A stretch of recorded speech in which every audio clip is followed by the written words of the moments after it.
Welcome to the Dental Compliance Specialist State Board of Dental Examiners Update, August 2014. My name is Jeanine Tinker, and I'm the COO at Dental Compliance Specialist. We want to welcome you to this replay of the webinar we presented on August 26, 2014, and where we're reviewing the state board updates and legislative updates across Texas.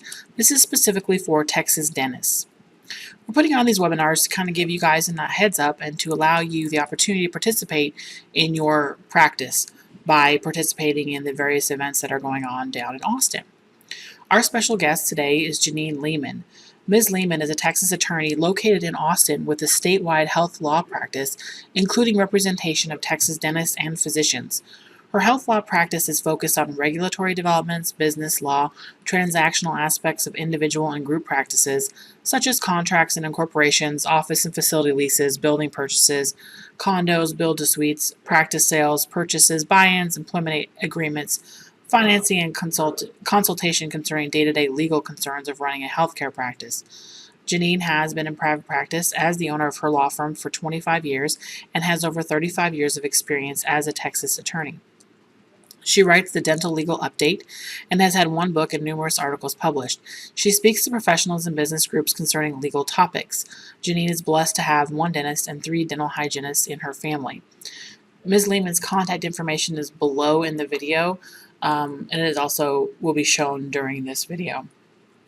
Dentists in Texas have a real friend in Jeanine Lehman. She spends a lot of time attending committee meetings and state board meetings and making comments and really looking at and talking to dentists about the various things that are going on legislatively and rule-wise in the state board. She's a great person to have, and we're going to join this webinar already in progress, and where she's talking about the patient notification rule that was withdrawn by the state board due to numerous comments from concerned dentists in Texas. So if you're ever wondering if your voice really matters and the things that you have to say really count, they do count. So thank you for joining us for our webinar, and we look forward to hearing from you soon. Jeanine, you and I were talking about another concern with this proposed rule here, and the reason I bring this up is we anticipate that this rule may come back in some proposed form at some point in time here.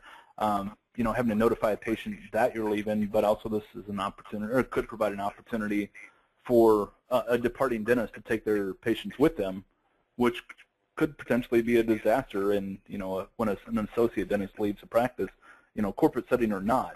And I think that was at least a concern that I had.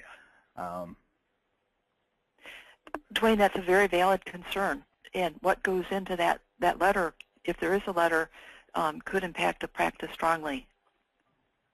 Yeah, definitely. So thanks for that update there. On another front here, I know we said we were going to talk mostly state board rules here, but we've seen on another front here some radiology or changes in radiology enforcement. I wanted to briefly touch on that. Historically, the State Department, or the Department of State Health Services, the radiology folks, really the only arm of government that does anything proactive in a dental office, and they, by way of their occasional in-office X-ray inspections. And what we're seeing is a trend that they're cracking down on their enforcement, and dentists that have previously passed their radiology inspections are no longer passing.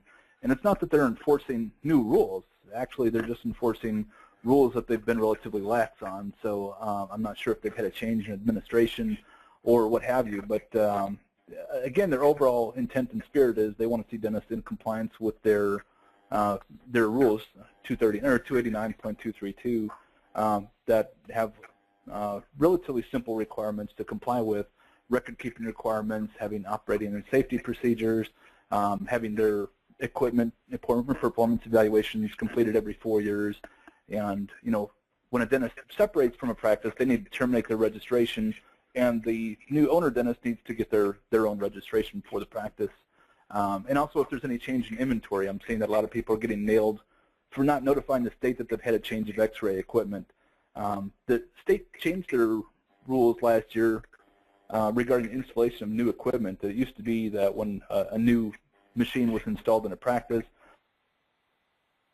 dental sales reps or the installer would send a pink form to the state health department, and they're saying that that's no longer acceptable, and that they do require an equipment performance evaluation to be conducted on the new machine before it's used for diagnostic purposes on a human being. So, so anyway, just FYI, let everybody know that the state's cracking down, and you know, for those that have had issues on prior inspections, the likelihood that you would receive a monetary citation on the next go round, I would say is substantially increased. So I'm going to turn this back over to Jeanine for just a second. We'll move along our agenda here. Jeanine, there's been a lot of discussion at the state board level talking about the definitions of a dental service organization, and I know that I think I'm seeing and what I'm hearing is that the state board's definition is different than that of a typical, you know, the concept by a dentist. So there's a number of different models out there. Do you want to speak to that for a minute?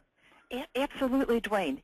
And what happened in the last legislature, there was a part of the Dental Practice Act that was passed. And part of that looks at what is a dental service organization and then dental service agreements. And then if someone falls within that definition of doing business with a dental services organization, then when they get the renewal questionnaire or new questionnaire for their dental license, they have to provide information to the board, and then the board is turning that over to the legislature, which they're required to do. And it's a very broad definition. A dental service organization can be either owned by a person who is a dentist or is not a dentist, so that basically means the world. And then they have a dental services agreement with a dentist. And that dental services agreement can include things like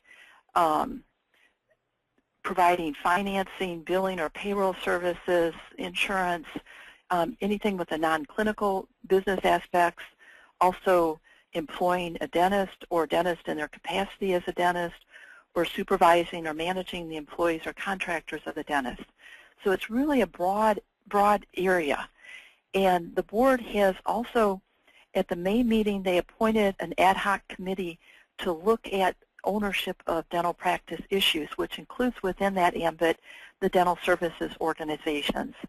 And there, I went to that July meeting of the committee at the board's offices, and the chair indicated that they were not against, you know, all dental services organizations, that there's much good that occurs from dental services organizations. And they gave an example of a payroll processing company that's a national company that you all would recognize. So that company, you know, in their viewpoint, falls within the definition of a dental services organization. Also, the board had representatives that recently testified before the state legislature, a committee there, and they indicated in the information that they're collecting from the questionnaires that dentists are indicating their accountants' names as being dental services organizations. And basically the implication is that they're not looking to get accountants' names, but within the broad definition in the statute, you know, conceivably someone that helps you with payroll might be seen as a dental services organization. So it's very broad. And some of the trends, or go ahead, I'm sorry, Duane. Oh, no, I was just going to interject here. We'll talk about how to make your voice heard at the end here, but I think the one clear takeaway that everybody should have here is the state has been proposing new rules, and they are listening, so make sure that you speak up and make your voice heard, because it seems like the state's pretty open to suggestions at how to clarify some of these rules, so they're not just completely onerous and unattainable. They do listen, and there's input allowed at the committee meetings, there's input allowed at the board meetings, and getting information is real helpful. And I gave public comments at the board meeting because it looked like the initial draft of the rule might not allow any percentage of revenues payments in a contract, and credit card companies take a percentage of revenues for their services. Billing services often do that. In selling a practice, the real estate broker gets a percentage of the revenues for the sale of the building. The dental practice broker gets a percentage of the sales price of the practice. So there's things that there's a danger if there's not a lot of participation by the dental community that there could be unintended consequences of the rules. So Duane, you make an excellent point. There really needs to be input. At the last board meeting, there were 11 people that spoke on the ownership of dental practice process. And so I think this is an area where there's going to be a lot of comment and really is needed. Yeah, definitely. And what they're looking at is they proposed 2 new rules that we've not yet seen yet. One is Rule 108.74, which will be for the responsibilities of an owner of a dental practice. And under the statute, an owner is responsible for everything that occurs by other dentists in the practice that practice under that owner's name. So they're responsible for an associate's actions, other dentists, and there's no limitation under the Practice Act for how many offices a dentist can have, but that legal responsibility stays in place.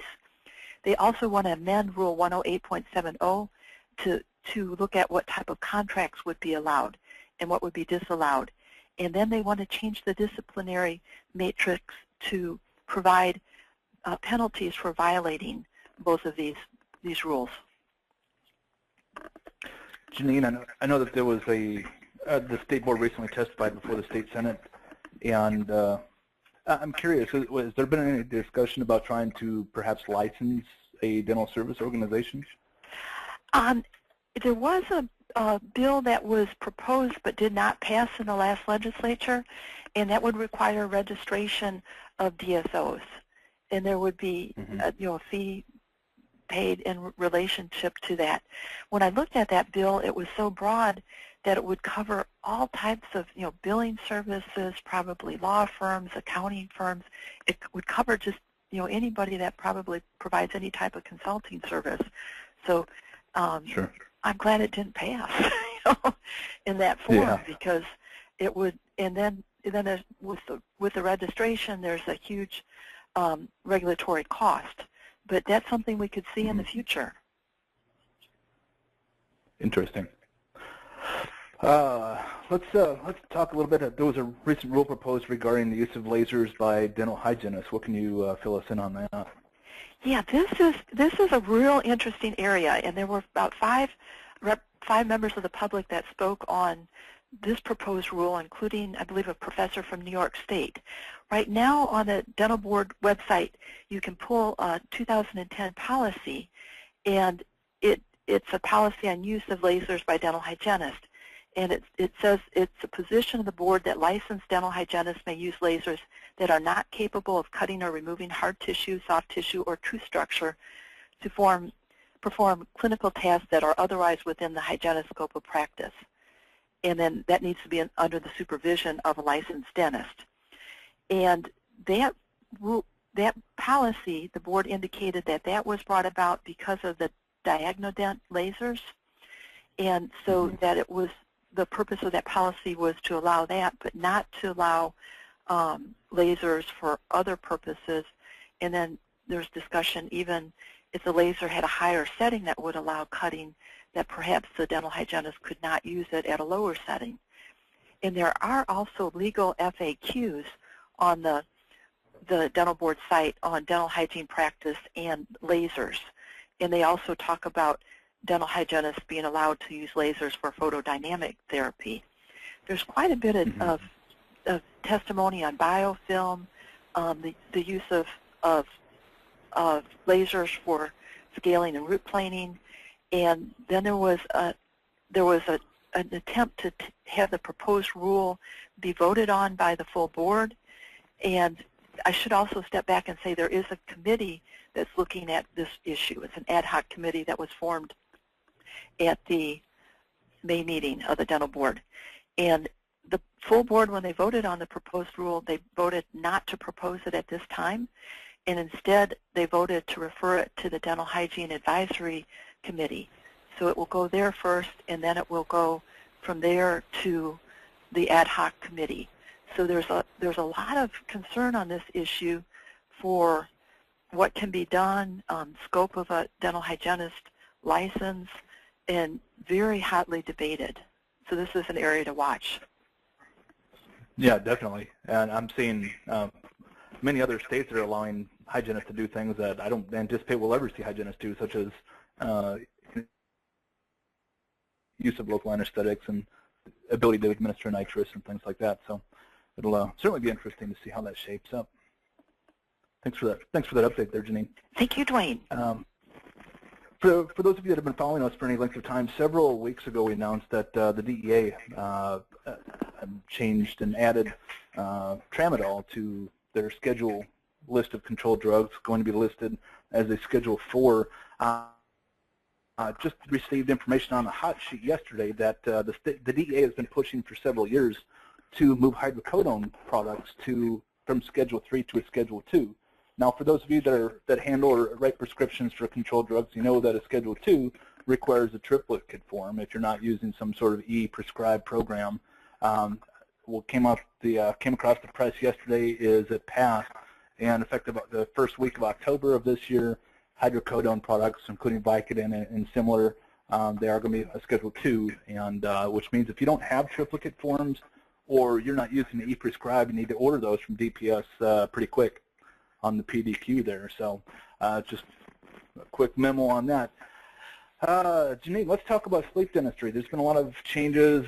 You know, it's funny as we talk about each of these different topics here today, that I know from talking with different dentists around the state that I find these people either have no opinion or they have a strong opinion, either one way or the other, on these various issues here, whether it's DSOs or sleep apnea, and being able to treat patients for sleep apnea with sleep apnea appliances and such. So we may certainly trigger some hot buttons here, which is great.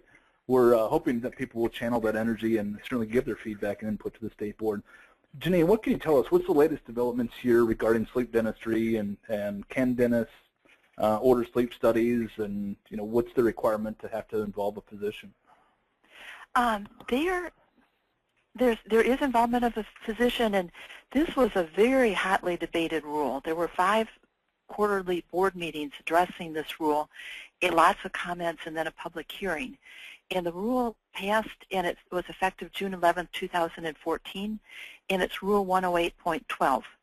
So it covers a lot of different things. It allows a dentist to screen a dental patient for benign snoring versus obstructive sleep apnea using different screening tools, and it specifies what some of those tools may include. And once the sleep study is in place, it must be interpreted by a Texas licensed physician. So it can't be sent out of state to be interpreted. And then it was interesting because some of the discussion was, well, can a nurse practitioner or a physician's assistant interpret the study, because a lot of medical practices have mid-level providers that work with them, but the board said only a Texas licensed physician. So that's something involved in when a study is ordered, to make sure that the physician is the person interpreting it. There was a lot of discussion of scope of practice. What is medical practice versus what is dental practice? And evidently there was a lot of input from the medical board and other medical groups as to the rule. And in the past it's been interesting because there's actually been lawsuits between different agencies, the medical board and the chiropractic board and the medical board and the podiatry board, over rules to see what is within the respective scope of practice. So I haven't heard of anything like that happening, but it might well happen. Now, the dentist can diagnose the dental comorbidity related to benign snoring or obstructive sleep apnea, but they basically are not in the situation to diagnose obstructive sleep apnea. And if treating OSA, they need to do that in collaboration with a Texas licensed physician. And there was a lot of discussion when the rule went through the process of should the physician be a sleep specialist. And that requirement was not put in the rule, because it might be that the family practice doc is the one that's really working with a patient, or it might be the ENT doc, or you might get in a rural community and there's one doctor and that's it. So they didn't add on saying only sleep specialist. And the oral appliance has to be fabricated by a Texas licensed dentist or registered dental lab under a prescription or work order by the dentist. And again, there was a lot of discussion here that in testimony from patients, that really maybe didn't tolerate a CPAP. In a dental appliance, oral appliance made all the difference. So that there was just a very, very hot issue all around. And one of a couple of the huge changes is that there is a requirement for education for the dentists that provide this type of service. And that needs to be 12 hours of minimum basic education in the first year of treating or monitoring benign snoring or OSA, and that includes both didactic and clinical education. And each subsequent year that a dentist engages in those activities, they have to have 3 hours of education in sleep-disordered breathing. So I think the concern was to, oh, go ahead. I'm sorry to interrupt you. Was that 3 hours in addition to their 12-hour requirement, or is that of the 12 hours they have to have three hours devoted to sleep apnea? That would be in subsequent years. So there would be the initial 12 hours, and then subsequent to that, they would have to have 3 hours every year. No, I'm sorry. Every year they're required to have 12 hours of CE period to maintain their license. So is this 3 extra hours each year in addition to the 12, or is it included in the 12-hour minimum? It does not. That's a very good question, Duane. It does not specify.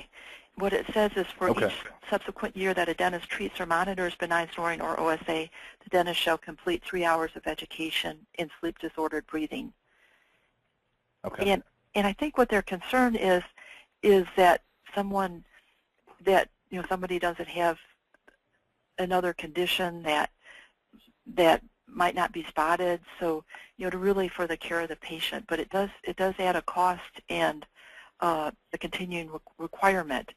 And then there's also a requirement to on a yearly basis follow up on the orthotics that are provided to see for someone that's treating benign snoring or OSA.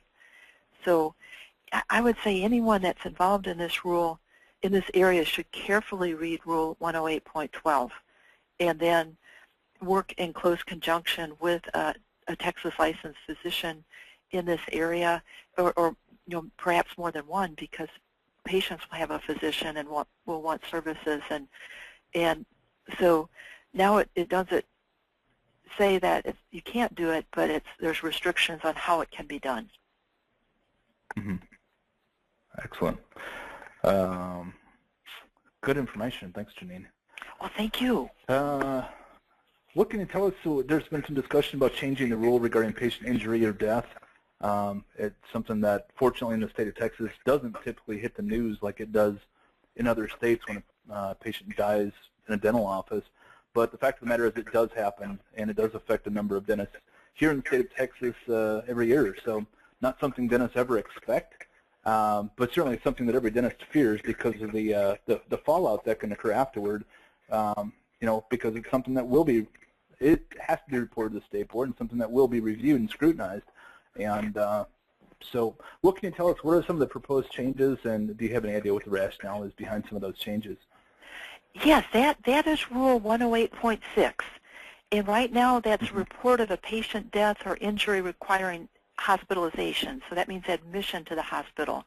And that's where the death or the illness or hospitalization was as a consequence or possible consequence of receiving dental services. And that needs to be reported within 72 hours of death, or at the time the dentist becomes aware or should reasonably have been aware of the death, and then within 30 days of the hospitalization or the time the dentist reasonably became aware. The rule was proposed at the May meeting to have two changes. One is to require a specific form to report the event, and the other thing was to expand reporting so that it would cover any visit to the emergency room, and that was related to dental treatment. And that evidently got a lot of comments from oral surgeons because people tend to go to the emergency room, and where things might have been just fine, but they would have a undue burden of reporting. That came out at the August board meeting that what they were really concerned about was oversedation of pediatric patients. So where the pediatric patients were over-sedated and then sent home, and then they ended up in the emergency room. So they're going to rewrite the rule to cover the sedation and anesthesia-related admissions to the emergency room. They're asking, or not visits to the emergency room, they're asking in the meantime that people voluntarily use the self-report form, which is now on the dental board website. It's called Dentist Self-Report Patient Hospitalization Mortality. And the reason is because if without the report, they have to go back and forth and ask all these questions. And so they want to get everything at one time. And then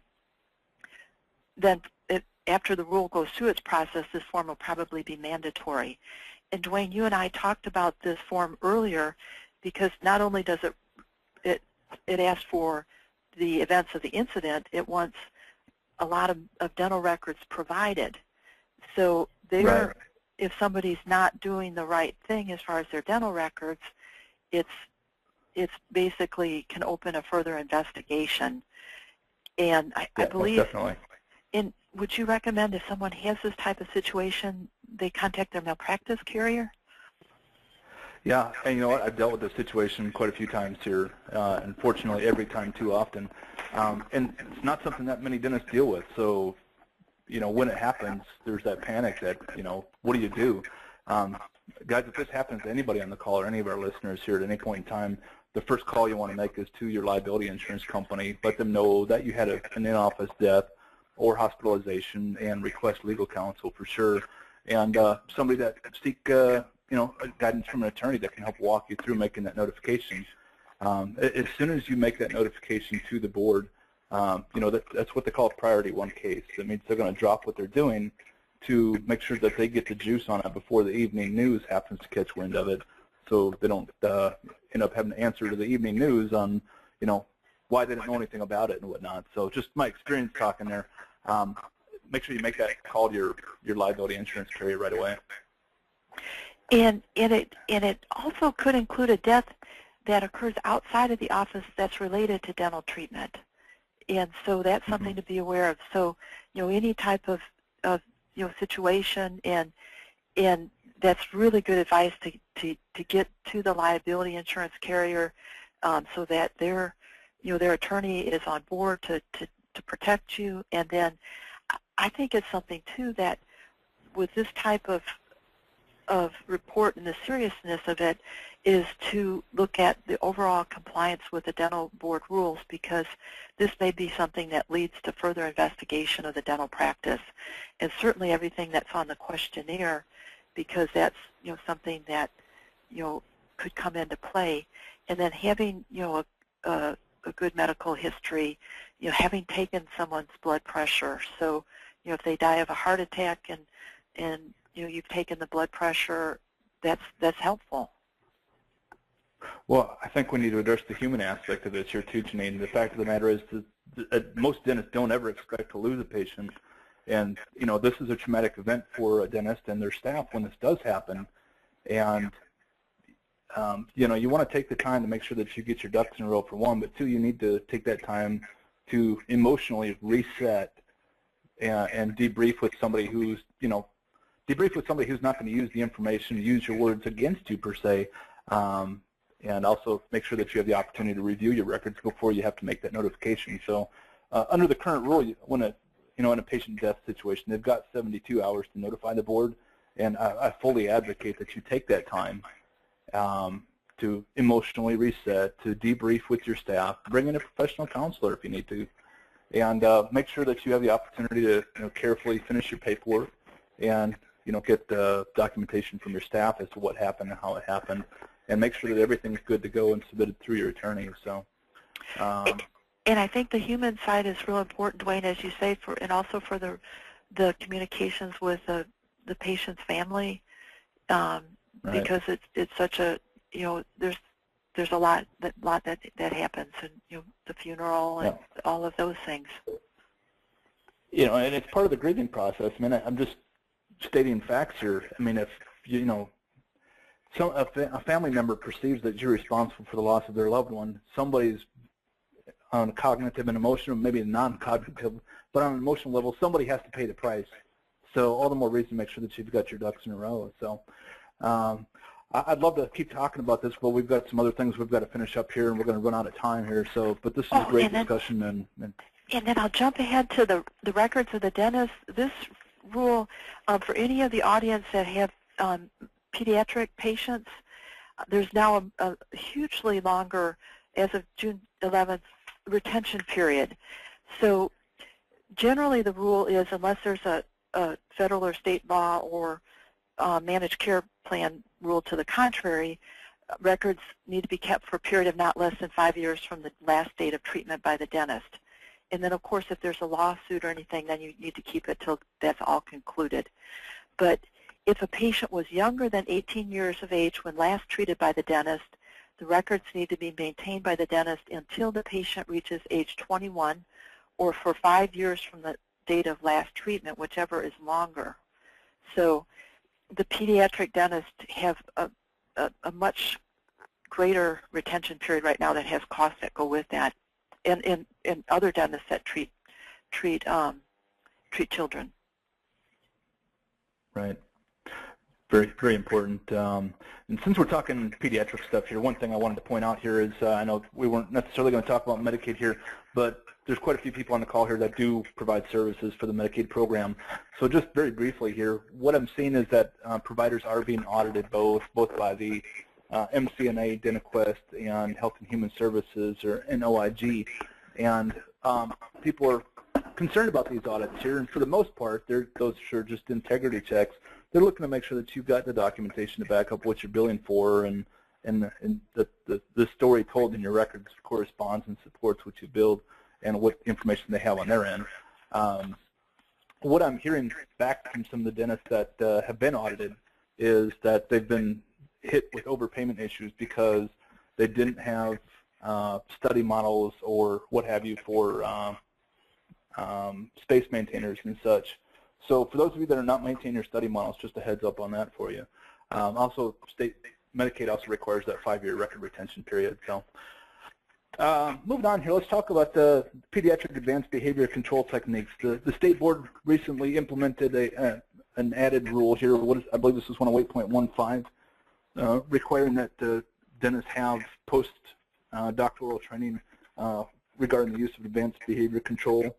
And that was implemented and effective June the 1st of this year here.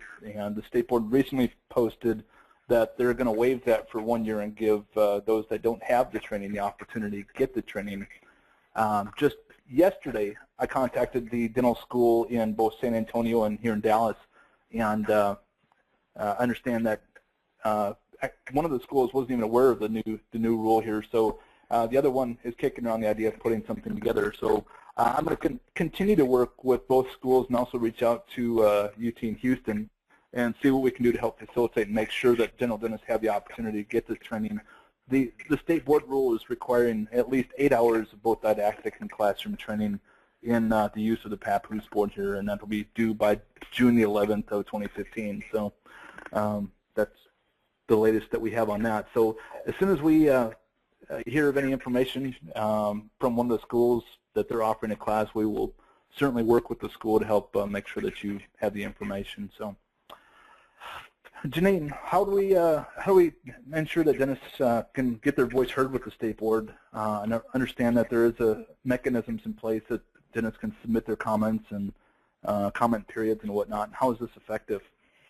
That new rules are proposed for a 30-day period for comment, and they are published in the Texas Register, which is at the Secretary of State's website.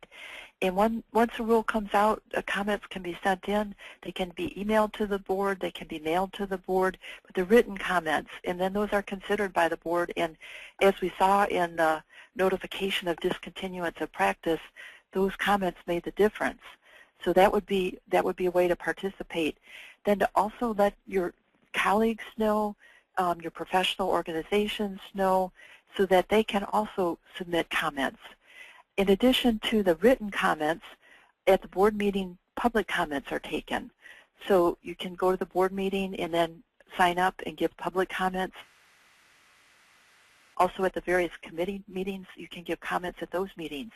So those are all ways to participate. You also have the ability to contact your legislators, your senator or your representative, to let them know what your concerns are, because we are coming into legislative session. But I would strongly urge everyone to really watch what's occurring and to see that the impact of the rules on the dental profession, both pro and con, and then also the cost of the regulation. Wonderful. We've reached the end of our agenda here. I wanted to take some time to read out some comments here and turn this over and open the phone line up that we can interact and people can add their comments, their questions, and whatnot. I'm not going to identify anybody by their full name here, so just for whatever purpose it may serve. I've got a comment here from Dr. M. Or a question here rather: why or why not are dental DSOs not held accountable in certain state board cases and complaints? And that's an interesting question, one that was actually answered by the state board at their Senate committee, and that is just that evidently the state board doesn't believe that they have the statutory authority to do so with the laws that they have. So I think that's something that they're being called to task on by the state Senate, and I'm not sure. My understanding is that the state board was asking the state legislature to be open to some additional legislation to give them more accountability. By their own testimony, they indicated that they have the only authority that they have is to issue the organization a cease and desist, and that's about it at this point here. So thanks for that question there. Another comment here, a question here regarding laser therapy. Someone indicated here that laser therapy would be beneficial. However, it's being implemented by certain DSOs and private offices as part of a hygiene regimen, adjunctive therapy in addition to scaling and root planing, and that there's no conclusive evidence to this practice, and that even periodontists routinely do this, and concerned that it's a financially driven procedure and not supported by evidence or let's see. I had another question here regarding future regulations about Botox implementation in general dentistry offices, and I'm not aware of any changes. As is my current understanding here, is that it's only approved for use by non-oral surgeons for the part of a comprehensive treatment plan for TMD.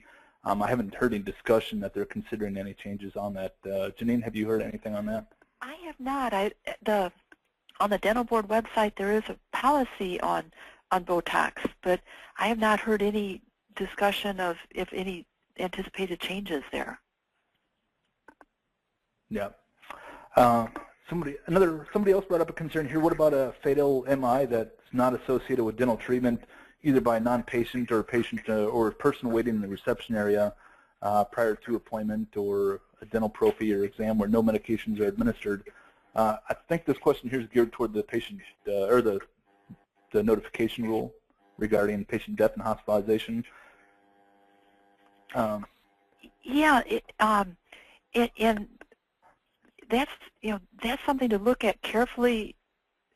If that happens with the attorney for the practice, and as far as the death, so assuming the MI causes a death, it says the death of a dental patient which may have occurred as a consequence of the receipt of dental services from the reporting dentist must be reported within 72 hours of the death. So there it says as a consequence of the receipt of dental services.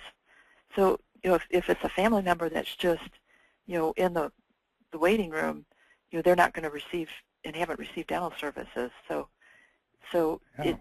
Yeah.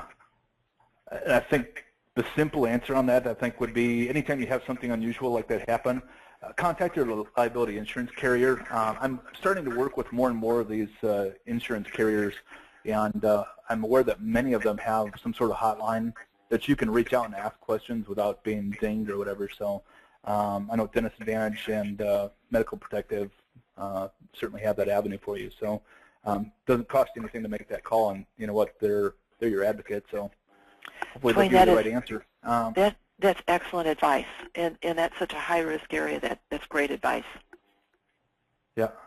Had another question here also about the state board notification of patient injury or death. And just to clarify, you've got 72 hours to notify the board, and my position on that is let's wait and make sure you contact your liability insurance company. Make sure that it's a planned notification and not something that we just shoot from the hip for. So good question on that. Another question here regarding the retention period for minors. Is it retroactive or is it just for patients moving forward? Again, this is another great question here. These rules became effective on a certain date, and the requirement is from that date forward that rule is applicable. So prior to June the 11th, so June the 10th, you would, your record retention requirement would be applicable by the old rule, which is just the 5 years from the date of service. So let's see. Another question here. Does the record retention rule apply to general dentists who treat children as well as adults? And I believe the answer to that is yes. Yes, the dental retention rule, it applies to all dentists. Let's see. Another comment here. No, I'm talking about safety from anesthesia and preventing problems with morbidity and death. Every place anesthesia or surgery is done medically requires each site of care to be inspected and evaluated. Certainly no disputing that. Let's see. How long to keep models for space maintainers? That's a good question here. The state board retention period is 5 years. So, and they specifically include impressions, study models, and things like that in their definition of dental records. So find some closet space and get some organizers. Question here. So if we saw a patient at the age of 12 and haven't seen them and eventually destroyed the records, that time frame would have been prior to the patient turning 21. What is the requirement? Again, it's from this point in time going forward. Let's make sure that we keep those for that 5 years or to the patient's 21st birthday, whichever date is later. So. And the other thing that you can do is if you end up selling your practice, the new dentist can have the records. So that's an advantage sometimes when a practice sale occurs is if the new dentist takes over the responsibility with the transfer of records or maintenance agreement, the retiring dentist no longer has that responsibility. Jeanine, I think you may be able to handle this one here. Regarding sleep dentistry, we said that the lab has to be in Texas or just licensed in Texas as a Texas lab when fabricating the sleep appliance. It says basically that registered. So it's a Texas registered dental lab or a Texas licensed and keep in mind, folks, dentist. Yeah, keep in mind they don't have to be. Yeah, they don't have to be in Texas. Actually, the state of Texas, for whatever reason, issues dental lab registrations to labs in China. I know I had a couple of those cases when I was with the board, so I was glad I didn't have to go to China to try and interrogate those folks. Let's see. Question here regarding CE, Jeanine. Does the state board recognize hours taken in sleep study courses prior to 2014, or do they have to take new courses in order to satisfy the state board requirement? I don't know the answer to that. Okay. So I'll make a note. Let's clarify that, and we'll put that out in an upcoming message here. So if you would watch your email, and we'll find an answer to that question. That's a great question from Dr. R, so thank you. Question here regarding changing the schedule for Vicodin and other hydrocodone meds. The dentist here wants to know if they'll be required to have the feds, required by the feds to have all medical records digital, and is the only way you can write Schedule 2s by hand. What are the dentists supposed to do, and is the board addressing the problem? That's a great question, and I appreciate that. It's my understanding that if you're using a certified and auditable program that's approved by the DEA, that you can use an e-prescribe. I actually jumped on the internet yesterday to try and find a couple of services that are DEA approved, and I'm going to try and vet some of those and see what we can do to help dentists find some options that they may be able to e-prescribe and not have to deal with the hassle of those triplicate forms. So you're not going to be required to use an e-prescribe at this time, and you'll certainly have the option to handwrite prescriptions, but as I understand, you're not going to be required to e-prescribe in the foreseeable future. But yes, the date and time is coming when medical records will be required to be digital, and my understanding is that that date keeps getting, and the last I heard was we were looking at October 2015. So Don't quote me on that. I'd have to double check and see what our status is, but that was the last that I had heard. So, last question here about sleep studies. Question wants to know if they send out a sleep study to an MD, if the MD must hold a Texas license, and that is, yes, that is my understanding. They have to be Texas licensed. That's correct. And they specifically discussed that they didn't want a non-Texas physician interpreting. Yeah, certainly understand that. So, excellent. I think we're going to open it up here. If anybody has any more questions, if you want to raise your hand on your screen here, I can actually unlock your phone and we can interact with one another live on the call here. Otherwise, if we've reached the end of our presentation here, so if you've got to cut out and get back to your patients, by all means, we appreciate the time that you took to be with us, and we'll look forward to connecting with you again soon. Jeanine, do you have any closing comments at all?